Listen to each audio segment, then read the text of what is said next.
Broadcasting live from the Business RadioX studios in Phoenix, Arizona, it's time for Phoenix Business Radio, spotlighting the city's best businesses and the people who lead them. Welcome to Phoenix Business Radio, broadcasting live from the Business RadioX studio inside Mac 6 Conscious Workspace in Tempe, Arizona, where we help build businesses and connect you with the right people.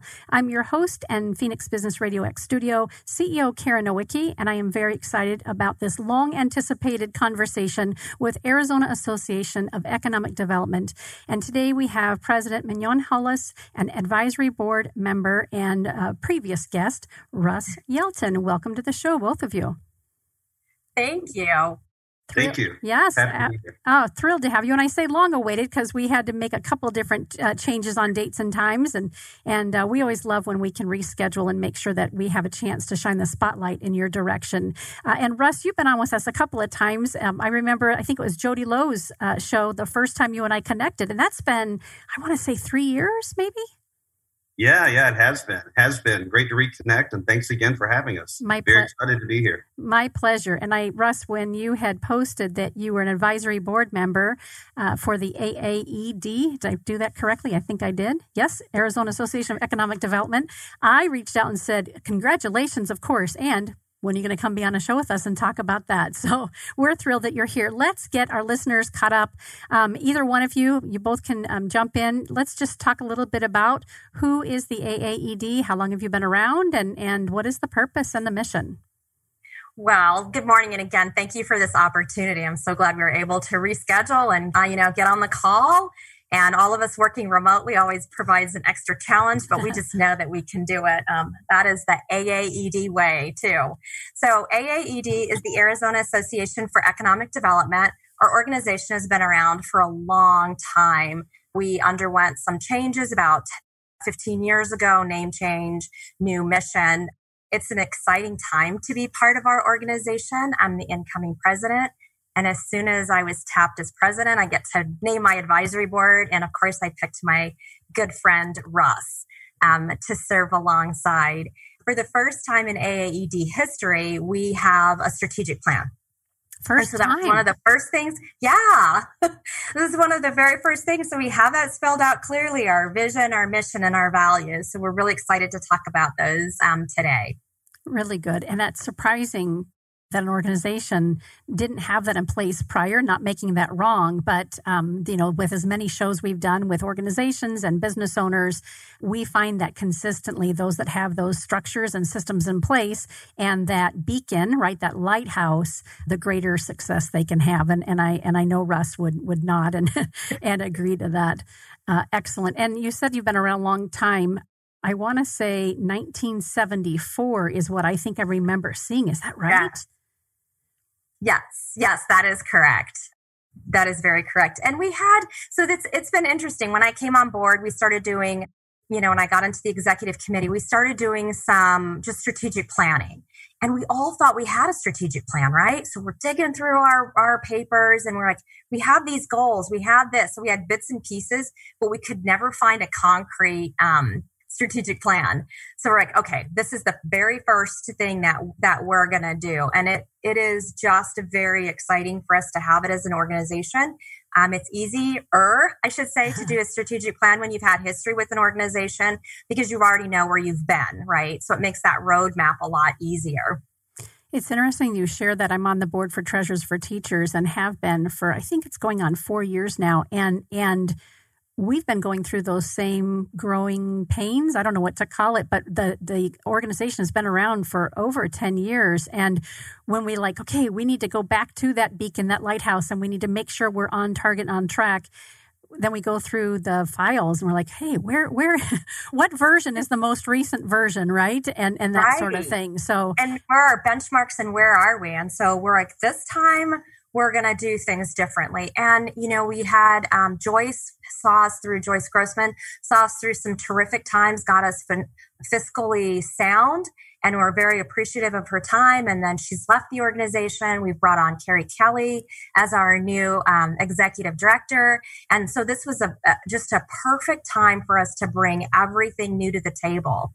and to go forward. So super excited about the. And you mentioned that you knew that you had to have Russ on board on your advisory board. Yeah. Tell me about the two of you. Either one of you, again, can jump in. What's the connection there, and why Russ? And Russ, why would you say yes? Because he better say yes to me. No, absolutely. Well, I've known Mignonne for a number of years, and we share a passion around economic development and working in rural communities, and really being sure that when you're looking at workforce development, you're looking at bringing an industry that is appropriate. And when I found out she was president of AAED and she called me, I was like, of course, I'll jump in, because I think it really takes a community to raise a child. And when you're working, especially in some of these rural areas that she and I are both working in, it's a different focus. It's not, trying to bring in 1,000 jobs, into Metro Phoenix, which is great. Don't get me wrong, but it's bringing in 20 jobs, 40 jobs, 100 jobs, and diversifying that local economy. And I think we both have that same passion. Yeah. So Russ is leaving out a part, though. Russ and I both went through Flynn Foundation together. And so we met at some networking events. And then my day job, I'm executive director for the Arizona Regional Economic Development Foundation. And we had 2 incubators. We were kind of figuring out what we needed to do in the direction of those. And we do have a strategic plan.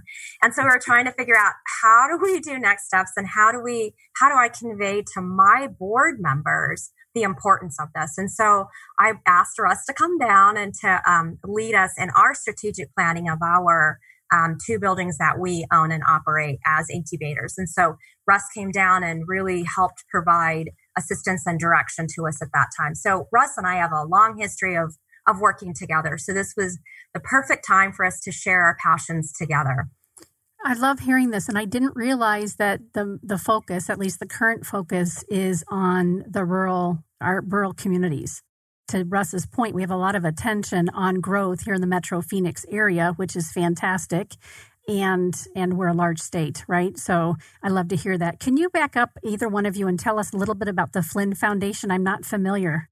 I'm going to pass it to Russ. So the Flynn Foundation is the 7th largest philanthropic organization in the state. So they do quite a number of things. They provide scholarships to students every year to get a 4-year ride in Arizona. And 1 year of that's international. They support the arts and different things.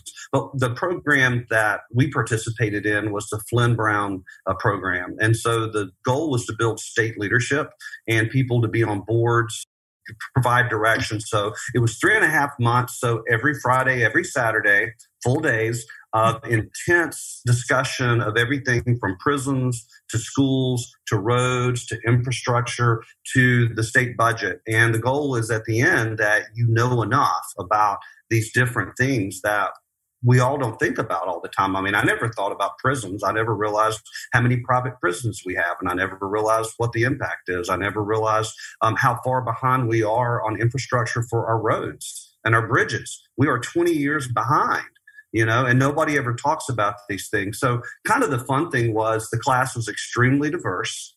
One of my best friends from the class, and Mignonne, you know who I'm talking about, is far left. And then another good friend was far right. And so you would discuss these topics, and, you would talk about things like food tax, and at the end of the day, you had to, as a group, come to a consensus on how do you get to the middle? How do we bring everybody together? We may have ideological differences, but that can't stop us from having the conversation. So to me personally, that and meeting Mignonne and some of my other good friends now was pivotal, and that was a few years ago. And now, we continue these discussions, and that really has an impact when we're talking about economic development, because we understand those different pieces that we probably wouldn't have before. Yeah, it was, honestly, for me, it was life-changing and helped me do my job so much better between that and then jumping into AAED, just the network, because when you're in a rural community, it's really hard to find where all of your resources are. I graduated from Tombstone High School. So one of the things that we learned early on is you had to go find an advocate. You did not have the luxury of just kind of sitting back and waiting for help to come. And so in Flynn, And inside that group, I realized, while all the big city folks thought they had this great advantage because they had all the resources, they didn't know how to connect to them as well as us from the rural communities because we were scrappier. You had no shame in asking for what you needed and finding those resources and where they are. Whereas when you're surrounded by them, you don't really know the ins and outs of asking for things and how do you make that work for your community because you take so much of it for granted, right? I mean, when we talked about transportation, they're all talking about, the light rail from here and there. And I'm like, can we just get a bus? Like, I would just like if we could get a bus. So, it's things like that is a vast difference between urban and rural areas. And so in economic development, bridging that gap and bringing them together has been fantastic. And again, a reason why I chose Russ is because he so understands the importance of rural America, quite frankly. So Local First Arizona, Thomas Barr, Executive Director, does his show with us on occasion. And I know that Kimber Lanning, one of her greatest goals the last 2 to 3 years, maybe longer, has really been this focus, right? How do we keep, obviously, money here and jobs here and thriving businesses, many of them Main Street small businesses? Do you work in tandem with Local First Arizona, or can I help with it? Oh, you're nodding your head. Yes, is good. I was going to say, or can I make an introduction? Do. Yeah, they both do, and they're members of AAED too. So yes, we do work with them. And, the more advocates you have for a rural area, the better. I love Local First. I love their mission and what they do. We are all about connecting those resources, though, between the urban and the rural. You'll have people that are just advocating for the rural and you'll have people that are advocating for the cities. And we just try to be the connector between the two to make that happen. Russ does some fantastic work in the St. John area, just things to be super proud of. And AAED is a place that bridges industry and private sector and pulls it all together in one place where you can quickly get that list of your advocates for your community. I love that. And thank you for that, because I was just getting ready to ask Russ. In my notes, I had City of St. John and City of Tempe. So can you speak to a little bit about that? Yeah. A couple of different projects we're working on. City of Tempe, we've been working around the COVID response and, reopening businesses, everything from bringing employees back and, what are the legal ramifications I need to the PPP program, which my main concern with that has been business owners going out and getting the loan, but not really understanding how to use the money and the fact they may have to pay it back. Because the laws keep changing and being sure of that. We've been working, you mentioned Local First Arizona, so 2 different projects. One is an adaptive reuse study of the former Kmart building on Northern and 17th.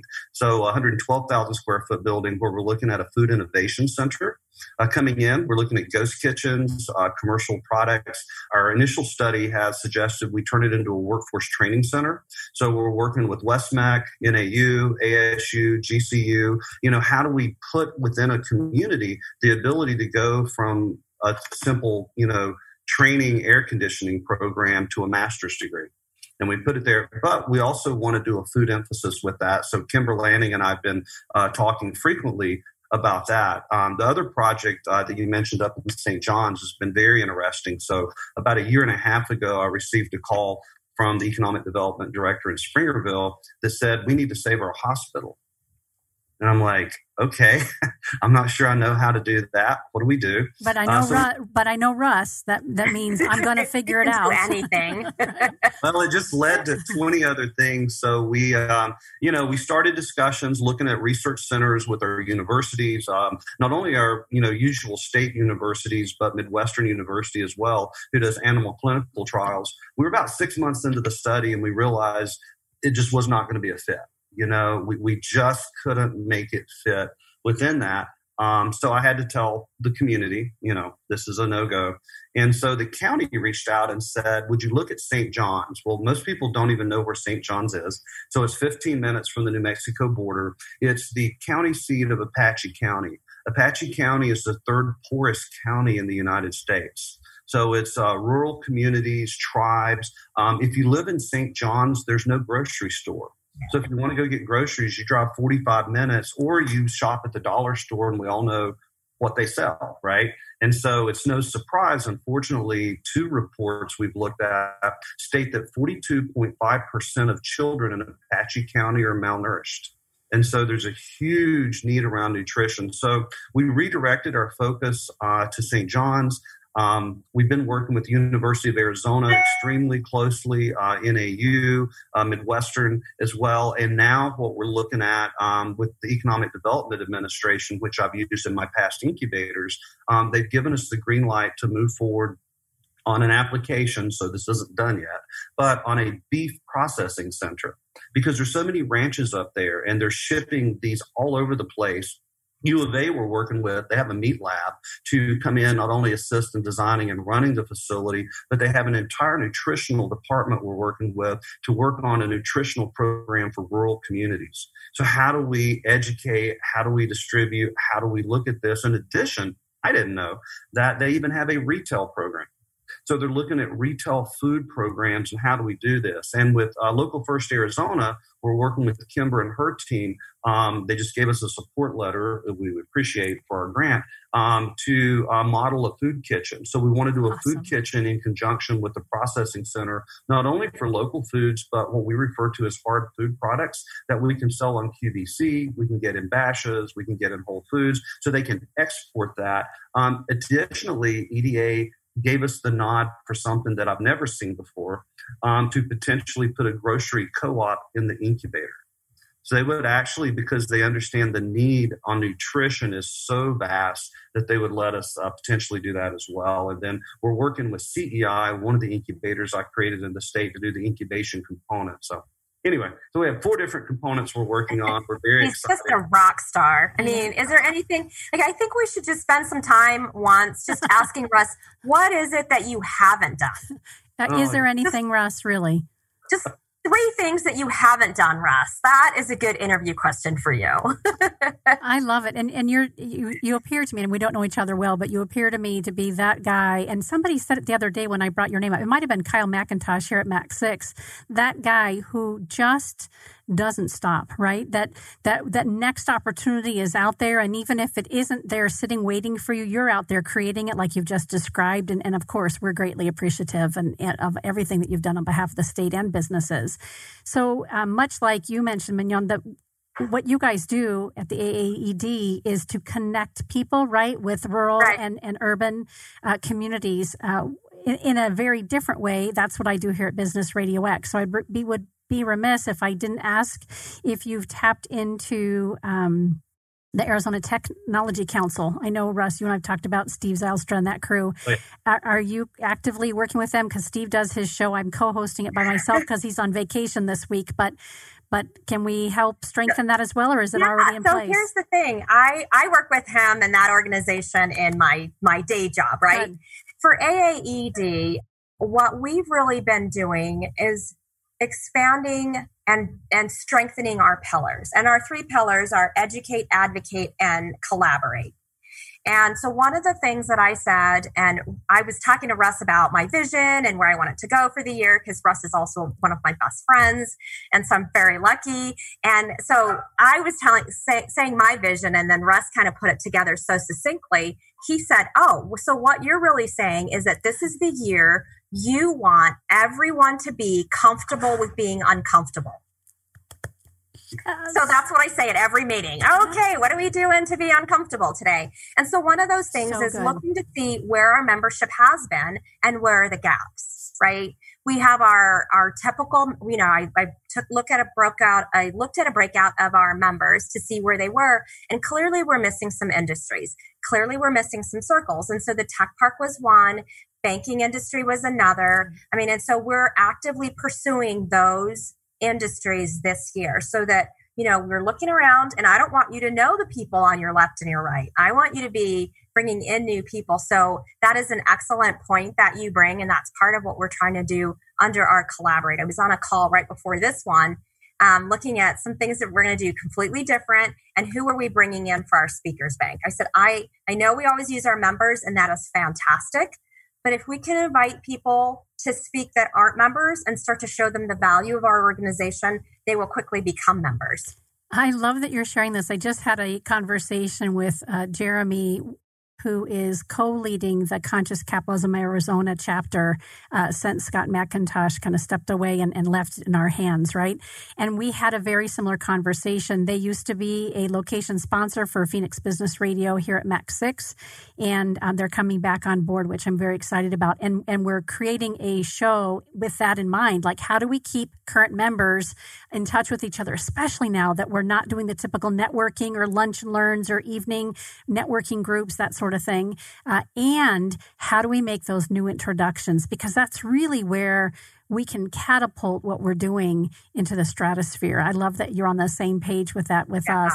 It's brilliant. And another connection or maybe reference point for what I've been working on here at Business RadioX, and I would love your take on it as it relates to the rural communities.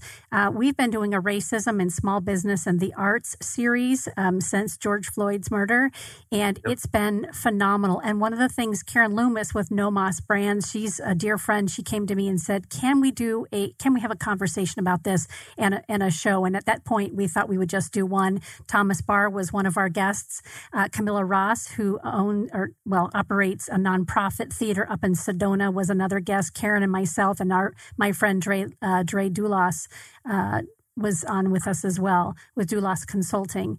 And I'm asking and just kind of sharing that because one of the things that you said sparked the conversation for us. Every time we do one of these shows, Karen Loomis reminds us that where the comfortable become to be uncomfortable, right? I think that's what COVID and this focus again around unity and all of us, striving to be a better America, a better world for that matter. We have to get comfortable with being uncomfortable. So I love that you're sharing that. And I would love to speak, if appropriate, for a couple of moments around what you're seeing as it relates to racism and maybe some rural situations that might be unique and different than what we go through here in the Metro Phoenix area.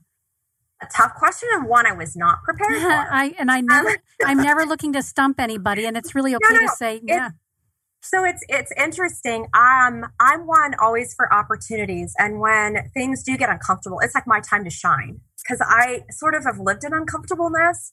And I know Russ and I share that personally of where we are. And so being an African-American woman in a predominantly white culture, people will come to me and ask what that is. And I think I'd shared with Russ, I'm not your go-to for all answers. You need to figure this out.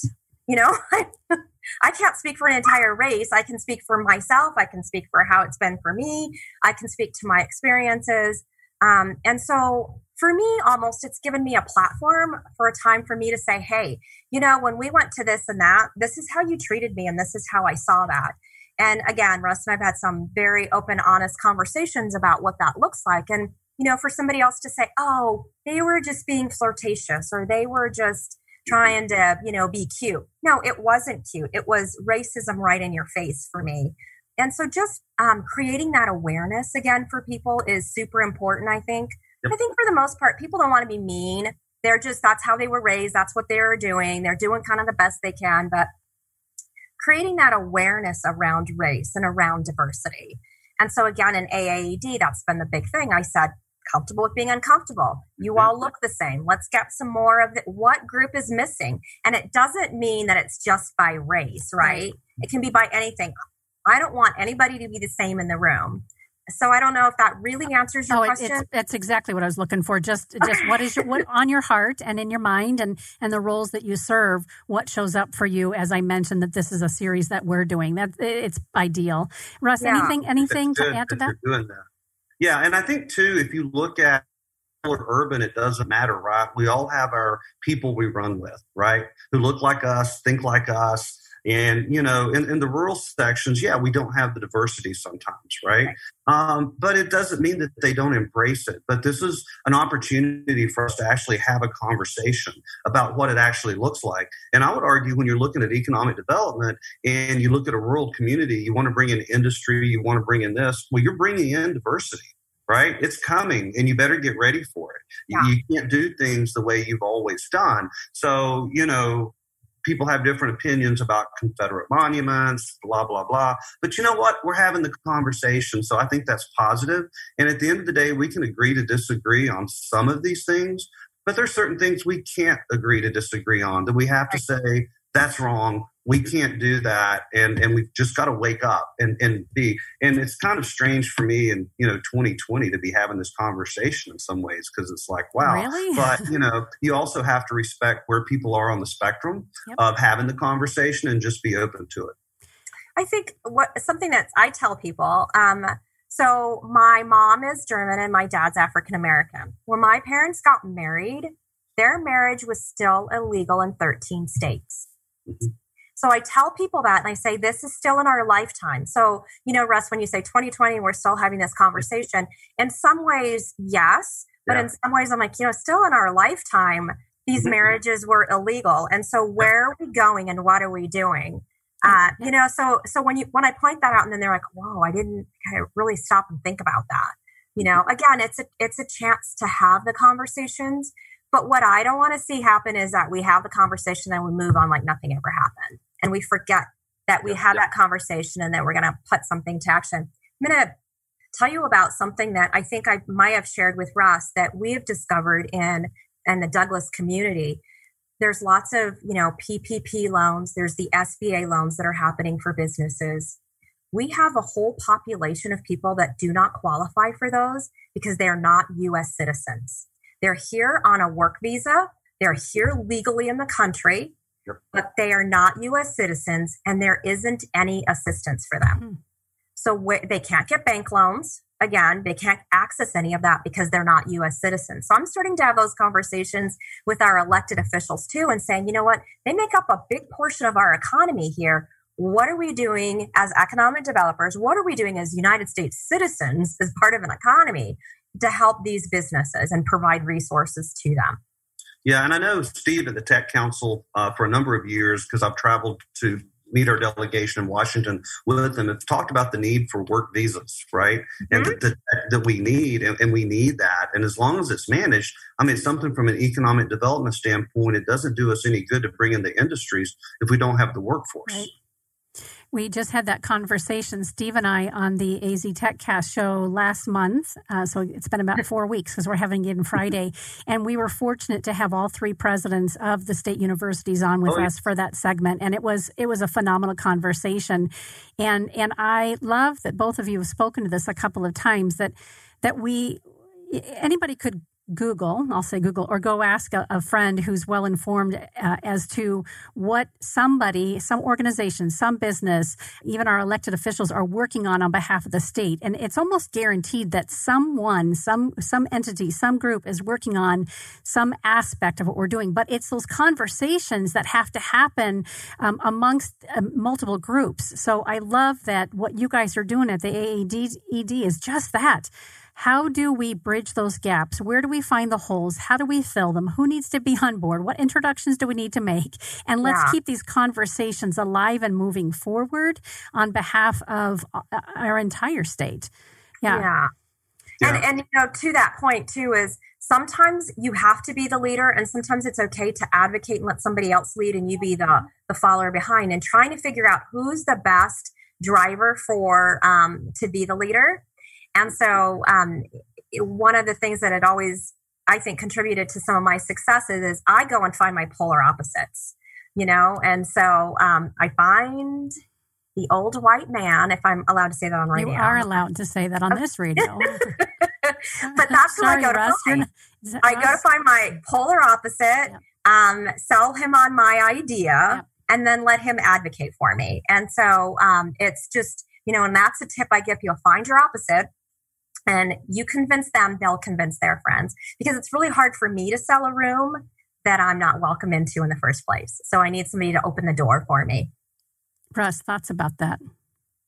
Yeah, and I think that's the point of, working together and bringing diverse groups together, right? The Arizona Commerce Authority has me talking to CEOs they're trying to recruit from California to come to Arizona and bring jobs, either relocate or expand. And there is not one single conversation we've had that diversity did not come up. Good. They bring it up, they expect it. And so it's one of those conversations when we're talking to our rural communities about bringing these folks in, that this is an expectation, right? And it's not just rural, it's urban too, but it's something that is being looked at. It's something that people are expecting. So again, I think Mignonne hit it on the nail on the head as usual. It's not just a conversation we have and stop. How do we move it forward as a community so we are inclusive and we do embrace that? That's where that strategic plan, right, and holding each other accountable makes a difference. Whether you're leading in the front or leading from behind, being held accountable and making sure that everybody's moving forward is fantastic. I love hearing that. Russ, in my notes as well, I have something about Maricopa Community Colleges. Is there something you want to speak to around that as it relates to what we're talking about here? Yeah, we've been working with Maricopa Community College on a new program called LabForce. So this is a $5 million initiative, committed money. It's not we're hoping to get, but committed from Prop 301 funds that will be opening up a 6,500 square foot facility on the downtown biomedical campus in October. One of the cool things with it is going to have a pitch pit for entrepreneurs to do pitches. Obviously, we didn't know COVID was coming, but hopefully we'll get by that. Yeah, exactly. But the backbone of this really is an LMS, a learning management system that we're utilizing that's only been used by the Department of Defense. So we're bringing this into Arizona to do online training. We're focusing first on life sciences. So by October, we anticipate having just over 300 courses online that people can take, from aseptic technique to, proper gowning, gloving, those kind of things. Because we know on the life science side, and certainly because of COVID now, there's even a larger need for this. We've also kind of pivoted a little bit, focusing with a new company called Taproots that's using artificial intelligence, and they're focusing on assisted living centers and memory centers. We know those have been devastated by COVID, not only the patients, but also the workforce. Some of these centers report a 70% turnover rate in staff. And if you're thinking of putting your loved one in one of these centers, well, we need that. So Taproots is looking at doing 3 to 5 minute quick segments in between shifts. And the idea is that you can put in a behavior, say, I don't want to shower. And you put in the background of the individual using artificial intelligence. It then gives the caregivers, here's some ways you could approach that individual to help them want to take the shower, to want to eat, to take care of themselves without getting in a combative kind of situation. So with LabForce overall, we're already moving into the aeronautical industry with Mignonne's assistance here. And we anticipate it being actually going out of state. One of the other components that we build in that I'm pretty passionate about is an internship program management. So we can actually not only help track interns through different industries, we can actually give CEOs and their human resource managers a template for this is how you do a good internship. Because one of the things that we really need to focus on is not only educating our youth, but retaining them. And the sooner we can get them into our companies, the more we can retain them and keep them here. My gosh, as you're sharing and reflecting on in just a short 33 minutes, how many different areas we've covered. And I think that's a really good indication as to the purpose and the relevancy of AAED. What haven't I thought to ask that would be worthy to share with our listeners? Any other projects or focus? And then after that, as we close out the segment, I want to talk about how can we help you, right? The professionals and the business owners that are listening will want to know from you how we can get involved. Where do you need our help? But let's back up. Anything else, any projects, any focus, anything that you're working on that we haven't thought to highlight yet? I want to talk a little bit more about, Russ and I are working on this exciting part of the aerospace piece. And so again, I'm down here in a rural area. You look around to see what your assets are. And so my folks, I'm just like that different person all the time, right? In school, everybody would say the teachers would give you an assignment. 98% of the class did it this way, probably 99. And Mignonne did it over here. And I totally followed the guidelines. And the teacher would look at it and go, yeah, you did it, but this isn't what everyone else did. So my thoughts are always just a little different. So in economic development, I focus on it differently too. I look at the industry. What industry can we bring to our community? And how can I build around that industry that then helps my community versus sometimes people already have a pre-scripted idea. This is what we're going to do. We're going to grow what we've got, which is great. Don't get me wrong. But in a rural area, you have to think about diversifying that and how do you do it. So we really looked at aerospace because of our natural climate that we have, because it's a rural in nature. And so we've really focused on the unmanned portion of it, right? Because again, if we've got something flying around and it's going to crash, it's not going to hit anything.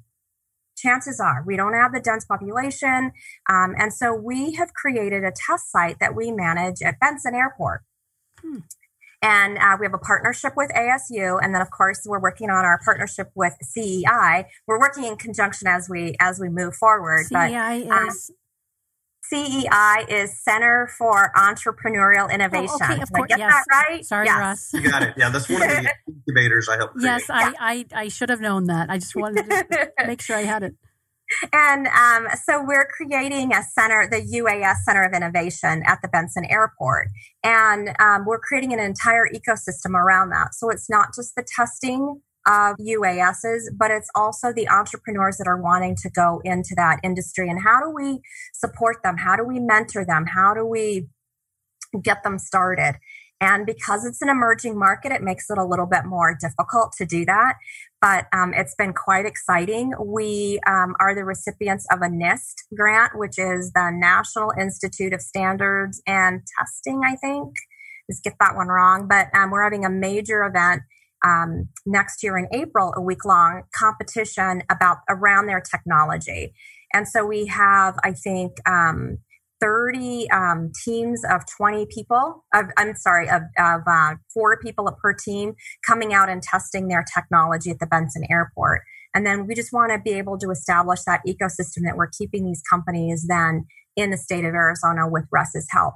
So that's a quite growing industry. And, you can't do that kind of testing anywhere else in Arizona. And so we're great if the company starts off in the Phoenix area and they're down there, but that they come and do that testing in Benson. And so, again, being able to network throughout the state around that industry is super exciting.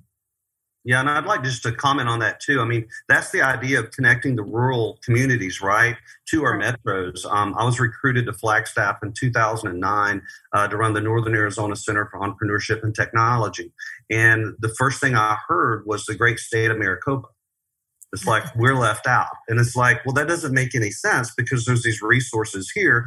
And then, if you look at Flagstaff, one of the not so nice things about Flagstaff that's been said over the years is it's called poverty with a view, because your median house is $360,000. And where do you get a job? And when you look at housing, 20% of the houses are second homes. So they're vacation homes. So one of the things that Mignonne and AAED, I know, has been passionate about is let's connect these rural communities to our metro communities because we can totally help each other. Just as she said, bring the aerospace community to Phoenix and that company, fantastic. Do the testing down in Douglas, right? Because we have that asset. Or, go up to Flagstaff where we have more medical devices created per capita than anywhere else in the state, right? And so we have our areas. And so I think from my standpoint, from AAED, is they bring it all together. They bring in the different practitioners, they bring the communities together. And it doesn't mean that, if we don't get the headquarters in our community, we lost. That's not it at all. Yeah. I've created 5 business incubation programs and tech commercialization centers in the state. And one of the things that I've always said, and I know Kyle at Max 6 would agree, is that these programs are different. No 2 programs are similar, and we need to get entrepreneurs and communities or companies to the program that best fits where they are right now. It can help them grow, and it doesn't matter if it's Tempe, if it's Flagstaff, if it's Douglas. Let's just get them where they need, and that's what I think the Commerce Authority is really looking at us to help them do as they're bringing these companies and these new jobs. Let's get them where we can be most successful and enhance all the communities. So this isn't a win-lose situation. It's a win-win situation. And we're able to use tribal lands as well. So, AAED, we have a whole tribal committee also. And, these different committees aren't working in silos. That's been the big thing, too, that we're making sure that, we started having quarterly meetings. And I think, Russ, you were on the last quarterly meeting for AAED, too, where we bring all the leaders from each one of the committees in. And they say what they're working with. And then you can go out and say, okay, that committee is doing the same thing I am. And then I'm making sure that they fall underneath our strategic plan inside the pillars. So then there's that cross collaboration in the organization, but there's also that collaboration throughout the state of Arizona, which strengthens everybody. And like Russ said, then, for me, the great thing about AAED has been too, not that we're very competitive as an economic developers, right? And we're all type A competitive people, but if I can't nail it, I want Russ to nail it because I still want it to be good for the team, and the team is Team Arizona. So it's a very safe space to be competitive. I love that. So tell us, given again that our listeners are professionals, it's internet radio and the podcast will be on our network forever. So we know that we'll have listeners from all over the country, all over the world for that matter. But really, the people who will be most interested are folks who are invested in Arizona. What do you have to say about those business owners and entrepreneurs as it relates to AAED, and where do you need our help? How can we fit in? We need you to join AAED, be a member. One of the first, this is as I became, in economic development, you don't choose economic development. Economic development chooses you. When you're in there, then you need resources. And AAED has been the place for me to get all of the resources that I need. Anybody from when we're doing expansions at our hospital, I can reach out to members that are in construction and an architect. When you're needing, banking, who does loans for this or that. So it's the members are quite diverse. And I would encourage anybody to look at the membership of AAED. We have several different committees. Russ has just yesterday, right? I conned you into being our board liaison for workforce. See how that works. You're a friend of mine. I'm going to use you all the time. Yeah. But honestly, it's the membership is well worth it. We have educational tracks. We have advocacy that we're trying to do a much better job of building that up and what that looks like. And then, of course, the collaboration. Russ, anything to add to that? That's an excellent explanation of where we can fit in and why we would need to be a part of what you're doing. Any other thoughts, Russ, to add? Yeah, I think, again, it's a collaborative, right? We're all coming together. We're working together for the greater good. As Mignonne said, obviously, each region, is going to be competitive. We're looking to bring jobs to our areas. But at the end of the day, to her point, if it's not a good fit, let's get it to where it is a good fit and let's do this together. And I've argued that for years in business incubation, that there's no one program for every company, nor should there be. And there's no one community for every company that we bring. But coming together and pooling our resources and having these conversations, right? Whether it's around racism we talked about, it's workforce education. It's all the same thing. It all needs to be discussed. So AAED provides a platform for that. That's very open, very diverse under Mignonne's leadership now, and I'm just excited to be participating. I love it. Oh, thanks, Russ. Oh, Russ, thank you. Well, this has been a fascinating conversation, and I'm excited about everything that you're doing. And I need to get to the AAED website and make my commitment and find a place for myself as well. With that, let me share each of the areas that you suggested we share on behalf of our listeners. If you're looking for more information for AAED, Arizona Association for Economic Development, the website is AAED. It's thateasy.com. Also on LinkedIn, spelled out Arizona Association for Economic Development, and a Facebook page as well, also Arizona Association for Economic Development. And you're both on LinkedIn. I know, of course, Russ that's where we connect most frequently, but you as well. Yes, Very yes, good. I am. Excellent. And if somebody has questions and they're not quite sure where they can fit in or they have an idea, is it best to reach out to you through the website or LinkedIn? What makes the most sense? Probably through LinkedIn would make the best sense. I would just say that because AAD goes into an info and then it might take two people to get to either myself or Russ. So I would encourage people to reach out to either myself or Russ. We speak just about daily, and both of us are very passionate about the work and can guarantee a very quick turnaround time to get your questions answered or get you connected to where you need to be. Excellent. Well, it has been a joy to get to know you and your organization. And Russ, I want to thank you again for being willing to come on and let us celebrate all the good work that you guys are up to. If you'll stay on with me after we go off air so I can take a quick picture and then properly thank you individually as well. On that note, we're going to go ahead and phase out here. You've been listening to Phoenix Business RadioX, broadcasting live from within the Mac 6 Conscious Workspace studio. Some media leans left, some lean right, and we lean business. Until next time, I'm Karen Nowicki. Thanks for listening.